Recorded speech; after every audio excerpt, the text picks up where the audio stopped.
যে খবরের দিকে নজর রাখবো, ট্রাইব্যুনালে পাশ করলেও কি ভোট দিতে পারবেন ভোটাররা?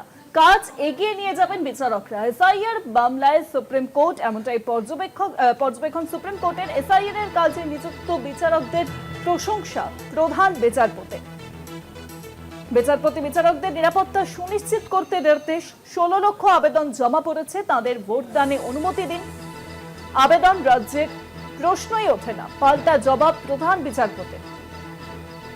এসআইআর মামলা যে শুনানি, সেই শুনানিতেই দেখা যাচ্ছে যে ট্রাইব্যুনালে পাশ করলেও ভোট দিতে পারবেন কিনা ভোটাররা, সেই প্রশ্ন উঠছে। কাজ এগিয়ে নিয়ে যাবেন বিচারকরা। এসআইআর মামলায় সুপ্রিম কোর্টের পর্যবেক্ষণ।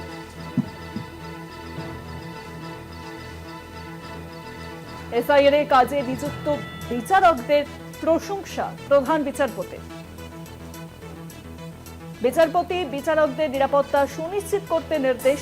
16 লক্ষ আবেদন ইতিমধ্যেই জমা পড়েছে ট্রাইব্যুনালে।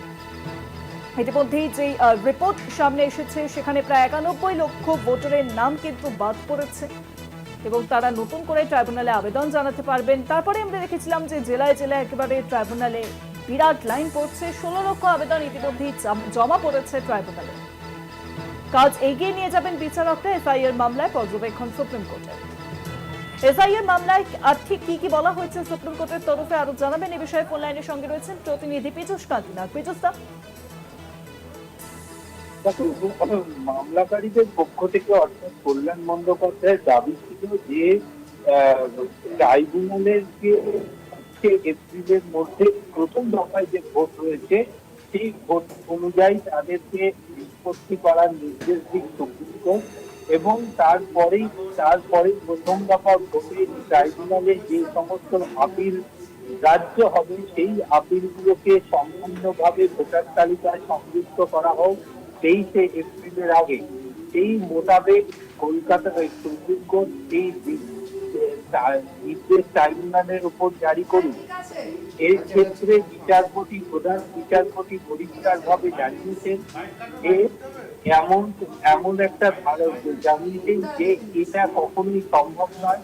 এতে পরিষ্কারভাবে যে ট্রাইব্যুনালের উপরে চাপ সৃষ্টি করা হবে এবং ট্রাইব্যুনালে ইতিমধ্যে যে তথ্য প্রধান বিচারপতি, কলকাতা হাইকোর্টের প্রধান বিচারপতির কাছ থেকে এসেছে, তাতে দেখা যাচ্ছে 7,04,000 মামলা নিষ্পত্তি হয়েছে জুডিশিয়াল অফিসারদের দ্বারা।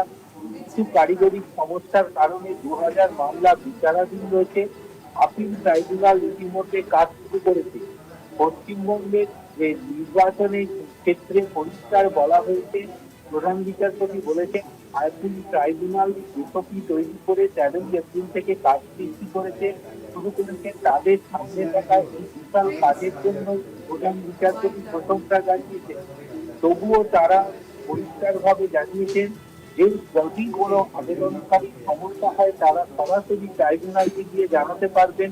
ট্রাইব্যুনালের কাজের ব্যাপারে কোনো রকম হস্তক্ষেপ করবে না। আইনজীবী কল্যাণ বন্দ্যোপাধ্যায় দাবি করেছিলেন যে এমন একটা ধারণা দেওয়া হচ্ছে যে সমস্ত বিচারাধীন মামলার নিষ্পত্তি হয়ে গেছে। সব ভোটার তালিকা প্রকাশ করা হয়েছে, সমস্ত ভোটারদের নাম এদিকে বিচারাধীন রয়েছে। বিচারপতি জয়মাল্য বাদ-দিয়ে উত্তরে বলেন 9 এপ্রিলের বিচার কার্য সম্পন্ন হয়, তাহলে তার কিছুদিন পরও নির্বাচনের জন্য ভোটার তালিকায় তাদের নাম অন্তর্ভুক্ত করা হবে, এটা আগেই স্পষ্ট করা হয়েছিল। কল্যাণ বন্দ্যোপাধ্যায় যখন বলেন যে 16 লক্ষ আবেদন জমা পড়েছে, দয়া করে তাদের ভোট দেওয়ার অনুমতি দেওয়া হোক। কিন্তু প্রধান বিচারপতি পরিষ্কার ভাবে জানিয়ে দিয়েছেন তার কোনো প্রশ্নই ওঠে না। যদি আমরা এর অনুমতি দিই, তাহলে যারা অন্তর্ভুক্ত হবেন তাদের ভোটাধিকার বন্ধ করে দেওয়া যাক।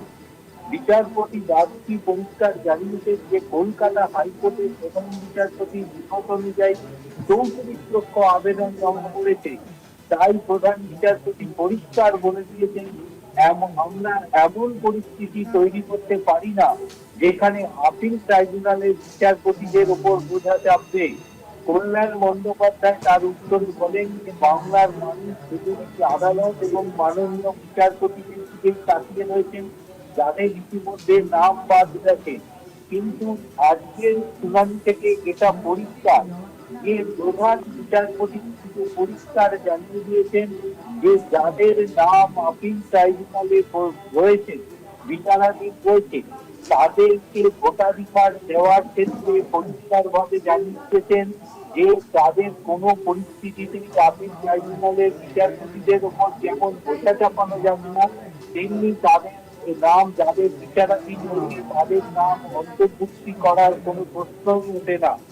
এই বিষয়টি নিয়ে কিন্তু পরবর্তীকালে কল্যাণ বন্দ্যোপাধ্যায় আদালতের কাছে আবেদন জানান আগামী সোমবার অথবা শুক্রবার, অর্থাৎ একটি শুনানির দিন ধার্য করতে, তাতে আপিল ট্রাইব্যুনালে যে সমস্ত আবেদনগুলো বিচারাধীন রয়েছে যেগুলো ইতিমধ্যে নিষ্পত্তি হবে, অন্তত তাদের নামগুলি তাতে অন্তর্ভুক্তি করা হোক এই 3টে এপ্রিলের আগে।